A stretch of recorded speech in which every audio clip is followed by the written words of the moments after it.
خصوصا په مور پلار خرچه کوئ ډېره خرچه په مور پلار کوئ ځکه چې دا پیسې د بیا هم راځي او بیا به یې هم وګټي خو مور پلار هغه رشته ده چې یو پېر په قبر کې کېښودو کیسه ختمه شو دا صرف یو پېري بس چې یو پېر د مور پلار خاورو د ډېري لاندې کړو خبره ختمه شو دا سوچ ته نشي کولی چې بیا به مور پلار راشي ښکلې خرچه په هغوی باندې کوئ ښه مزېداره دا تپوسونه دې مه کوه ها څه پکار دی کله نه کله د مور پلار خصوصا چې هغه ډېر درانه و اخلاقیان هغه دې بچي ته ویم نه چې زما څه پکار دي ته د ځان نه د یو بوډا انسان څه پکار دي د ځان نه خرچه کوه د یو بوډۍ مور څه پکار دي د ځان نه ولرېږه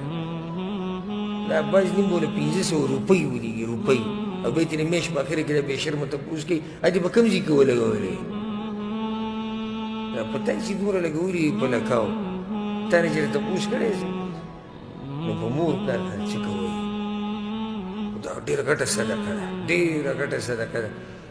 چې دا بوډا پلار لاس اوچت کې ستا دپاره دعا وغواړي بوډۍ مور ستا دپاره لاس اوچت کې دعا وغواړي نو الله به د دنیا هم ښایسته کړي الله به د آخرت هم ښایسته کړي د هغې نه بعد یو نوم دی د الله النصیر